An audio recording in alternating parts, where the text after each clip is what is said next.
Hey everyone, welcome back to the channel. In today's video it will present what if Naruto was the second sage of 6 paths part 4. Enjoy. Naruto returned alongside Jiraiya and his sword 2 days later. Sarutobi was surprised that it had only taken them that long to recover what they could from the Uzumaki clan. However, he was even more surprised when Jiraiya told him about Naruto's animal path. So you are telling me that Naruto does not need a contract to summon animals? Sarutobi asked Jiraiya, who nodded. Yes, it's one of the powers of those eyes of his. I wonder what else can they do, he said thoughtfully.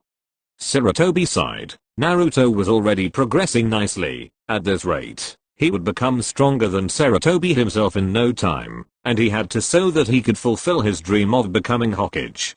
Sarutobi had always wanted Naruto to be Hokage, maybe not the goddamn Hokage, as he felt that Naruto was too young to be his own successor, but maybe the Rockudame Hokage was not an outlandish idea. This was because of Naruto's rich heritage. He was related to all the previous Hokages, including himself, in some way or the other. Even if the idea of fate was absolute garbage, Naruto was fated to be great. What should we do about his training? Jiraiya asked Sarutobi, who smiled. Of course Jiraiya would want to train. After all, he was a genius of hard work, and this was something Sarutobi was proud of. Maybe he had realized since Orochimaru's defection that his favorite student was close to him and would never ever leave. Well, what do you suggest, Jiraiya-kun? He asked Jiraiya. A training trip. Let me take him with me. I can teach him loads of jutsus. Make him your level. I know he can. Thanks to those eyes and his hard work. He comes back to the village and then we integrate him in the ninja corps, he said.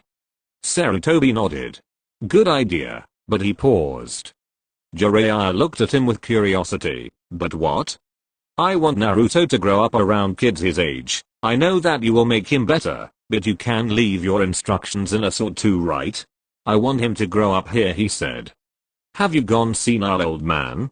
Jiraiya asked Sarutobi. You want him to stay here after all this time? After all the beatings he has taken from some of those drunk villagers? You still want to keep him? Jiraiya asked him. Jiraiya-kun, try to understand. He needs to know friendship, and while I understand that you are already quite attached to the kid as he is to you, I don't think you are the kind of person Naruto needs, Sarutobi said. Friends? What friends? Jiraiya said. The parents tell kids to stay away from the demon brat, he said, spitting out the last 2 words. Sarutobi sighed again. Listen, Jiraiya, I want you to train him, but not outside the village. I want you to train him in here. Is that clear? He asked Jiraiya, who scowled and eventually nodded. My reasons are a little selfish too, Jiraiya-kun. After all, he is like a grandchild. How can I just send him off on a training trip with a pervert and not expect him to come back a total peeping Tom? He asked, trying to lighten the mood. It worked. That brat will never be as good as me. I am a super pervert. He is nobody, Jiraiya scoffed. I think you should stick to the original schedule. 2 months after Naruto's first Chunin exam, Sarutobi said. By then the brat won't need a trip, Jiraiya said before waving his hands and leaving out of the window. Windows suck, Sarutobi thought before returning back to the bowels of infernal hell. That was his paperwork. Naruto resumed training soon after returning. His godfather had taken his leave and run off to do some research for his next book, or whatever the hell that was. He had left Naruto with scrolls full of jutsu and it hadn't taken him long to master all of them. He found great satisfaction in having learnt some of the techniques that were on there. However, the one thing he remembered was his fight with the old man Hokage himself. Flashback. It was almost night, and Jiraiya had just left the village 2 days ago. Naruto was training and had mastered most of the jutsu, while the sword had also taught him, or at least instructed him without any possible way of demonstration, on how to channel chakra and hold a sword. However, just then he was visited by the old man. Ah, Naruto, how is your training? He asked him. Excellent, old man. I think I can beat you, he said, smiling. Sarutobi uht. Really? Well, do you want to spar? Ninjutsu and taijutsu only. I am afraid I cannot really keep up with kinjutsu anymore. I am too old, plus you don't look like you can still properly use that sword, he said. Alright, let us begin. And thus it began. For Naruto, he had to prove that he was now talented. He just had to beat the Hokage. He charged towards the Hokage and began laying in some punches and kicks, all of which were blocked. The old man moved on pure instinct, and yet he was blocking everything. How the hell was this even possible? Naruto-kun, he said as he blocked a palm aimed at his heart. Instinct gets better with age. When you grow up to be my age, you will know what I mean, he said, before laying in a fist of his own, which Naruto blocked. However, he stumbled, which allowed Sarutobi to lay a flurry of kicks on him. Naruto blocked all but one, which pushed him back. Naruto flipped and landed on his 2 feet. Nice, he thought as he began hand seals. Fire style. Phoenix Sage Fire, Naruto called out before blowing multiple projectiles of fire towards the old man, who made some hand seals of his own. Water style. Water Fang Bullet, he said as he himself shot out some projectiles of water from his mouth which neutralized the fire. I see you took fewer hand seals than most. That is good control, Naruto-kun, he said, making Naruto smile. Well, that's not the only thing I have which is good, he said as he formed shadow clones. About 50 of them. Let's see you dodge all 50 of them on instinct, old man, he said with a smug look on his face as he charged, but to his chagrin, Sarutobi just stood there before. Fire style. Flame flower, the old man then jumped and spewed some fiery meteorite from his mouth that landed among the clones, effectively wiping out all but 3 of them. Great, Naruto thought, I will have to bring out the big guns now. Naruto-kun, the old man said. He had already gone through hand seals in the time that Naruto had wasted thinking about taking this to the next level. Never ever ponder in the middle of battle. You are too young to do that, he finished. Fire style. Great dragon fireballs, the old man said as he launched really devastating looking fireballs in Naruto's direction. Naruto froze up for a second before. Goddamn Kit, just get your head in the game, will you? It was the fox to save the day. Naruto realized that he had one way of defending. Crystal style. Crystal dome, he called out as he was surrounded in a dome PF crystal. The fireballs hit, however they could not do much to the barrier. Naruto smiled. He had one. Now all he had to do was Earth release, double suicide decapitation. The old man had somehow emerged from underneath the ground in the dome and had stuck Naruto in the ground, who had only his head sticking out. Not bad at all, Naruto, he said smiling. Although you are a bit green, I can tell that in a few years you can defeat me without breaking a sweat. The dome receded, as Naruto smiled. Who said I haven't beaten you now, old man? He asked him as the Naruto stuck in the ground poofed. Shadow clone Sarutobi thought as another Naruto emerged from the bushes. This is it, my instant kill jutsu, he said. Sarutobi's eyes widened. It took only one hand seal. What kind of control did Naruto have over this jutsu? What was he going to use? Alright, no jutsu, Naruto called out as he transformed into a naked girl with smoke covering only the barest of her parts. Sarutobi was knocked out thanks to a nosebleed. I win, and you are a perv, Naruto thought. End flashback.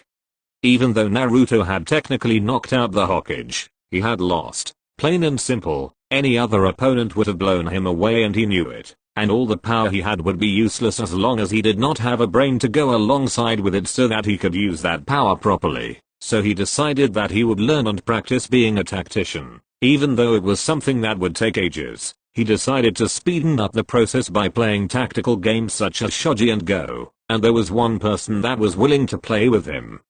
Shikamaru Nara was the heir of the Nara clan. And even though he was the laziest person in the class, it did not take too much scoping to realize that underneath that was a highly proficient brain that could think up strategies effortlessly. Naruto found himself asking Shikamaru for more games of shogi as the days passed, and thus he formed a friendship with both Choji over their competition of eating more ramen and Shikamaru. Soon they became as close to bosom buddies as possible. The two were also close to him in a way because their parents did not discourage them from hanging out with him. They were really cool about it, and this was something Naruto did not understand. He had thought that he would have to earn the admiration of each and every person in the village, but that was not the case. Some people admired him for being as brave as he had been. And that's when Naruto came to a realization that the shinobi families did not particularly mistreat Naruto, they treated him like a normal human being with feelings, and Naruto was gratified that they would do that. 4 months had passed since Naruto had battled the Hokage, and even though he had fought him to the best of the abilities, he had been curb-stomped, and Naruto was itching to get another shot. However, the Hokage was now busy with what was the Chunin exams and did not have any time for Naruto to spare, which made Naruto really angry as he was getting bored. He had finally picked up on elemental manipulation and had mastered the fire element, or at least attained moderate competence in it. He would practice daily just in case. He also found a scroll on the Scorch release, Fire and Wind, combination, and the Boil release, Fire and Water, which Naruto found extremely useful as it produced highly corrosive liquid that he knew would come in handy. He had also taken up Lava release and was getting better with it. However, Naruto found that having to pretend to be a loser in the academy was taking a toll on him. It wasn't like him to actually stay hidden, as he was a show-off by nature. However, the stupid fox had forced him to keep his identity a secret, and that bothered Naruto a lot. To his credit, at least now he could think about the cool Uzumaki sealing techniques that he was learning at nights when he couldn't practice. He had set up an intruder seal that blew up in the intruder's face in the apartment and marked the intruder with a special dye that could not be taken off, and thus the intruder would be subject to humiliation. He got by the academy by simply pretending to sleep or actually sleeping without ever giving a damn as to what the teachers had to say to him. He found that this method had worked in the best way. He also became friends with Hinata Hyuga, who had a really bad stammering problem. At least Naruto thought he did, because she could never ever speak to him without that infernal stammer. He was also friends with Kiba Inosuke, who was, along with Choji and Shikamaru and Hinata, one of the few people whose parents did not tell them to stay away from him. Naruto smiled. He was training to be the greatest ever, and with any luck, he would get there. The sword also instructed him whenever possible. However, Naruto did most of his training from the scrolls that had been provided to him by Heiei Gecko, who, along with his girlfriend Yugeo Yuzuki, was one of the few Anbu assigned to protect Naruto when he was young. Heiei had become some sort of a sparring partner, and Naruto loved it. He loved training with Heiei, and Yugeo helped out from time to time. Very soon Naruto made a name for himself, at least among the Anbu of the village, who really liked the kid, and being shinobi were able to understand where he came from. However, very soon he was going to change the opinion of some of the civilians too. On Naruto's 8th birthday, the villagers looking for him had significantly lessened, some because they knew that the Anbu had taken an interest in the boy, some others because they thought that now that his pranking had been dialed down, the influence of the demon fox had worn thin and the boy was fighting, and some others because of the rumor that had been spread not many days ago. Tsuneo Hattori was one of the richest merchants of Konoha, and his daughter Ayumi was the apple of his eye, but while traveling with her father and on their way to the capital of Fire Country, they were attacked by bandits and Ayumi was taken. Naruto, who had been authorized by the Hokage to take on some small C-rank missions for real-world experience, was the one who single-handedly wiped out the bandit camp and rescued a traumatized but otherwise unharmed Ayumi. At first, Tsuneo, who had been one of the most stringent haters of Naruto, couldn't believe it is that Naruto had rescued his daughter. However, the Hokage had sworn him into secrecy and told him that the details of the rescue of his daughter were to be kept quiet until the Hokage himself said so. Tsuneo was happy at first, as that would mean the demon brat wouldn't be credited for his achievements. However, when he heard his daughter Ayumi speak so highly of her rescuer, he decided to see what she was talking about and visited him himself. He looked at Naruto's run-down apartment and scoffed. He couldn't believe that someone could live like this, but why would he? After all, he was born rich. "Ah, Hattori-san," Naruto said, opening the door he had knocked. "How can I help you?" "I want to talk to you. Can I come inside?" Hattori asked Naruto, who shook his head. "Sorry, busy. Let's just talk here. I am sure you couldn't have much to say. You wouldn't want to waste time with the likes of me, I am sure," he said. Hattori could detect a tinge of cynicism in his voice. "I would like to know why you saved my daughter. You knew that she is mine and I am one of your most vocal haters. Why would you save her, and how did you get so strong?" he asked Naruto, who smiled. "Simple, your daughter is innocent, so why would I hold a grudge? And what kind of a person would I be if I let an innocent girl die just because I did not like her father? And even if it was you, I would have saved you. Cause while I might not like you, I know that your business is important for the welfare of this village, and you are a member of the village yourself, so it is my duty as one of its protectors to save its members, he said simply. Hattori left soon after. However, he had a lot to think about, and the more he thought about it, the more he realized that if there really was demonic influence on the boy, he would have found his daughter dead. After all, what kind of a demon would be so kind? Hattori then visited the Hokage himself and asked him how much the seal influences Naruto, and the Hokage told him that the seal was a work of art, one of Yondane's greatest creations. It wouldn't just malfunction like that. Hattori had changed since then. He had become more tolerable of Naruto. He even let Ayumi visit him from time to time, and he also stopped some of the villagers from talking about him in a bad way. He also stated selling Naruto items at their ordinary price in his establishments. Soon some of the villagers came round to the fact that maybe Naruto Uzumaki was not really the demon they hated. Maybe he just protected them from the demon. Hattori never told Naruto any of this. It was just one of the things that happened with time, and the people who did notice it were sure that in time, Naruto would change the opinion of every person, because he was that kind of a guy. The next few years passed in a flash. Naruto was allowed to do some more missions sparingly. They were all low risk. Naruto was also trained by Kakashi Hatake, a student of his father who was the Anbu captain till he retired to become a Jounin sensei. This training was secretive. Naruto was also trained by Anko, who saw herself in him in the art of interrogation. Naruto was as strong as any of the elite Jounin, at least by the time academy graduation exams approached, although he was forced to maintain the facade of being dead last. Naruto also became close to Iruka Umino, who he considered like a brother. Naruto was also responsible for Iruka and Anko going out, as he had introduced them to each other, and through him they had become close.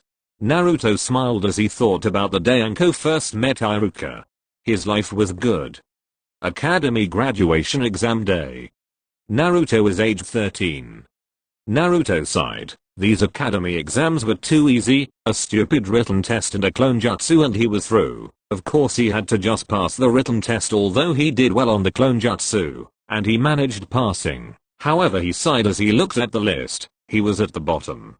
Dead last. Great, they will never let me live this down in the future, he thought, sweating as he looked at the list. Sakura was Kunoichi of the year, thanks to her perfect written scores. Hinata and Ino were tied second. Naruto was happy for Hinata, although he could care less about Sakura and Ino. Shikamaru was just above him, and Choji and Kiba were not too far off. Shino was the second best in class. Good for him, Naruto thought. Hey Naruto, a voice called out to him. It was Mizuki, the one teacher who Naruto was sure was trying to sabotage him in the exams. Mizuki had never liked Naruto, and try as he may to actually do something, Naruto was smart enough to escape each and every time. However, now that he had passed and was no longer going to be under the eyes of Mizuki, he wondered what could Mizuki probably have to say to him. I know you feel sorry that you are dead last, but I know of some secret test, Naruto, he said to him. Naruto raised his eyebrows. What kind of test was the bastard talking about? It will promote you directly to Chunin, and it's only given to the dead last to test whether he could prove himself to the Hokage himself, he said. Naruto was puzzled. Was Mizuki expecting him to believe this? He decided he would play along. Really? He asked, slipping into his enthusiastic voice mask as he began jumping up and down like a retarded monkey. He was probably overdoing it. Later that night. At least I get to sneak past the Hokage this time, Naruto thought.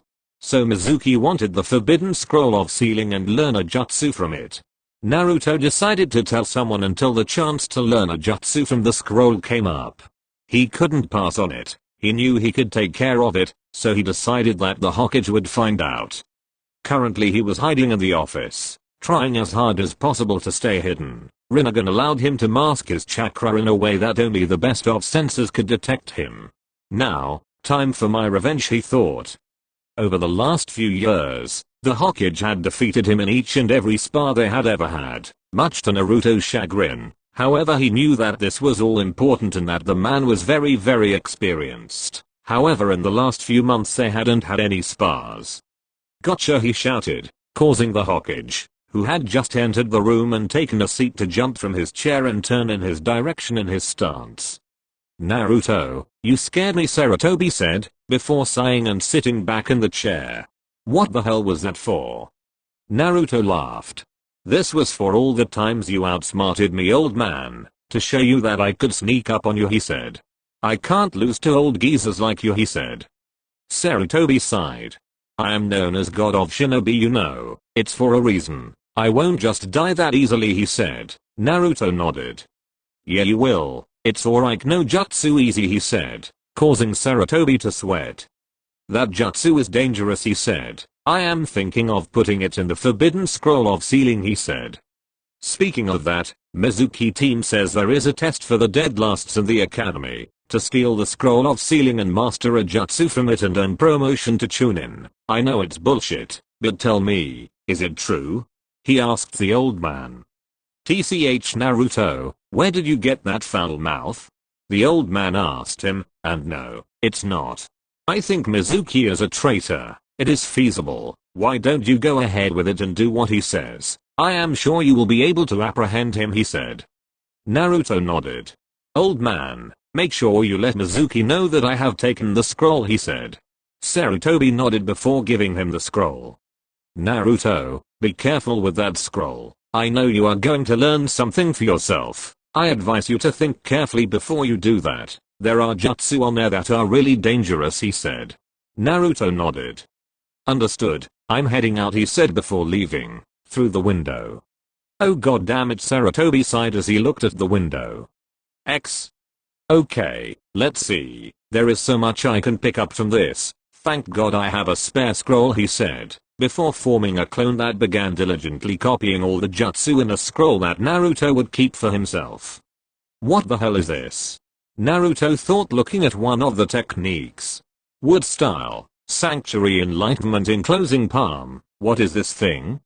"That kit is what Hashirama used to control the tailed beasts. I think it will be useful if you learn it," the voice of the fox boomed. "You are right. I think I should learn this. Thanks, Kurama," he said to the fox. "What else is on here?" He thought, looking at the scroll some more. The clone had finished copying the scroll by now and had dispersed, while Naruto had stashed the scroll in his storage seal. He looked at one of the Jinjutsu there. Illusion technique, Infinite Darkness. "Kurama, isn't that Tobirama Senju's technique?" he asked the fox, who agreed. This seems easy, maybe I will learn this first," he thought to himself. 2 hours had gone since Naruto had begun practicing the Jinjutsu, and thanks to his clones and the Rinnegan's perfect chakra control, he had managed to learn it. It hadn't taken him too long to get the hang of it. Naru to that voice was unmistakable. It was Iruka's. Naruto gulped. The man sounded pissed. "Naruto," Iruka said, finally coming into vision. "Why did you steal the scroll, Naruto?" he asked him. His voice sounded like he was hurt. "Iruka-sensei, Mizuki-sensei told me to. He said that if I learn a jutsu from this, I will be promoted to Chunin," Naruto said, doing his best innocent man impression, which caused Iruka's eyes to widen, so he realized what was up. "Interesting. Naruto, return the scroll now," Iruka said to him. However, Naruto decided to stick his tongue out. "Naruto," Iruka said, the agitation in his voice shooting up. "Give Emi the scroll." Iruka couldn't finish as a kune hit him, straight in the heart. Time stopped as Naruto turned around to see that it was Mizuki who had done it. Meanwhile, Iruka hit the ground. He was dead. Sarutobi was shocked. He had been seeing it all in his crystal ball. He couldn't believe what had happened. He was worried that this would make the fox come out. He decided that the situation called for a personal visit. Naruto, the fox said. "Don't lose control. Calm down." Naruto was working on pure instinct though. It was as though Naruto was being told by someone about what to do. "Naruto, or should I tell you what you really are?" Mizuki asked him. Naruto's eyes turned red with Tomoe. The Rinnegan had been activated. Mizuki seemed to take a step back when that happened. "I will deal with you personally," Naruto said, slowly and menacingly. which took Mizuki by surprise. However, Mizuki recovered.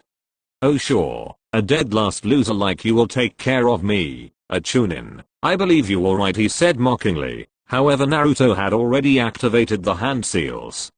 "Illusion technique, infinite darkness," he said, as Mizuki's eyes rolled, before he was surrounded by what Naruto would imagine was complete darkness. Mizuki began thrashing around trying to break the genjutsu, however, it seemed too strong for him to break. Naruto on the other hand was taken over again by something that seemed to control him. "I will save you, Iruka-sensei," he said before doing the hand seals. "Nerika path," he said as a giant statue that could only be described as demonic came out of nowhere. It had Naruto's special Rinnegan eyes on it. The statue extended its tongue and took in Iruka. Green light surrounded the statue as Iruka was taken inside. "King of Hell," Kyobi said with fear in its voice. "How? X?" Iruka was in the dark. "I died. I can't believe it. What will I tell Anko when she gets here? She is going to kill me again. And what about Naruto? I had wanted to be there when he would become Hokage, but now that will never happen." Iruka, a familiar voice called out to him. Ages seemed to pass as Iruka turned and looked at the source of the voice. His father along with his mother. Mom, Dad," Iruka said stammering. "So I am dead," he said. "Not yet, just in limbo. The death god will come soon and take you away. However, where you will go we do not know," his father said sadly. Iruka began crying. "I am sorry, Iruka, both of us are, for dying on you like that. However, I am very proud of you, so is your father for what you have become," his mother said. Iruka lost it as he began bawling. He couldn't believe what had happened. However, just then something seemed to pull him. Green energy. "Wow," Iruka's father said. "Looks like you have work to do, son. I guess you will not join us here yet," he said. "I am proud of you, Iruka-kun," his mother said. Iruka smiled as he felt the energy pull on him. X. Naruto stared transfixed as the statue with his eyes pulled Iruka out, before green light enveloped his body. What the hell, Iruka sputtered as he got up. His knife wound was healed. It was unreal. "You are more similar to the sage than I thought, Kit. He was the only one I know that could do this. This technique is called the Samsara of Heavenly Life," the fox said as Naruto watched Iruka get up, before he ran to the teacher and tackled him. "I thought you had died," he said sobbing as Iruka looked really uncomfortable and slightly choked. "I am fine now, Naruto. I wonder how it happened though," he said to Naruto who was still sobbing. He then turned his eyes on Mizuki who was still thrashing about, seemingly enveloped in darkness. "What happened to him, Naruto?" Mizuki asked him. Naruto turned towards Mizuki and released the jutsu that had put him in complete darkness. "Ha, I knew I broke it," Mizuki said triumphantly as he looked at Naruto, before he turned and saw fully revived Iruka. The expression on Mizuki's face betrayed the complete horror he was feeling. However, he was even more horrified at the demonic-looking statue that was facing him. The statue stared at Mizuki as something like a serpent-shaped tongue emerged from his mouth and connected to the statue. Naruto walked up to him as Iruka stared at him, dazed with what he was seeing. "You did not," Naruto said as he put his hands on Mizuki's throat. "Break it," he finished. "I spared you," he said. "Have mercy," Mizuki cried out. However, Naruto was in no mood to do anything of that sort. "Tell me then, why did you want the scroll?" he asked Mizuki. "I wanted to blame you for its theft while I escaped. I wanted the power for myself so that I could prove myself to Orochimaru-sama," he said. "I see," Naruto said as the tongue withdrew from the body of Mizuki, who slumped down, looking extremely exhausted. "You have survived judgment," he said simply, "but I don't know if you will survive Ibuki-san's torture," he finished. "Old man, you can come out now," he said. "Naruto, what did you do to him and how?" Sandaime asked him coming out of the woods. Naruto simply pointed out his eyes. Sarutobi was shocked as he saw Iruka alive. "Iruka, I thought you were." "I was Hokage-sama, but Naruto here saved me," he said. "Naruto, how powerful are those eyes of yours?" Sarutobi thought, awestruck. "I would have cut the head off this bastard, but I left sword back home," Naruto said. "You need to get this bastard interrogated, man. I have to prepare for my ninja orientation that is day after, he said, before sun shining out of sight. Paperwork, Sarutobi thought, sighing as Naruto left behind a confused Iruka and an unconscious Mizuki. Ninja teams, Naruto thought, smiling as he stared at the academy building. It was 2 days after the Mizuki incident and things were back to normal, except for the fact that Anko had punished Iruka in her own way. For some reason, when Iruka was asked by him about it, he turned red like a tomato. Iruka said something about "thank God you are alive" fun moment that Naruto did not understand, to which Iruka told him that he would when as an adult. Naruto asked Yu-Gi-Oh about it and she told him that she and Hayate did that every time one of them came back from a mission that was a ranked or above. However, Naruto was still not sure about what that meant. Naruto walked into the academy and went straight into the classroom and found, to nobody's surprise, Shikamaru slumped across his desk. "Hey, wake up, lazy bones," Naruto said, walking up to him and smacking him in the head, which made Hinata, who was right there, giggle. "Troublesome," Shikamaru said. "Why do you wake me up all the time?" "Oh come on, Shika, it's time for the ninja groupings to be announced," Naruto said as Sakura and Ino came running inside. They were probably eyeing the seat next to Sasuke. He sighed. "I don't want either of those fangirls on my team," he thought. 5 minutes later. Team 7, Naruto Uzumaki, Sasuke Uchiha and Sakura Haruno, Iruka said. "What the hell?" Naruto shouted as Shikamaru was jolted awake. If you have reached this far and want more of this kind of content, leave a like, a comment and subscribe. See you guys in the next video. Peace.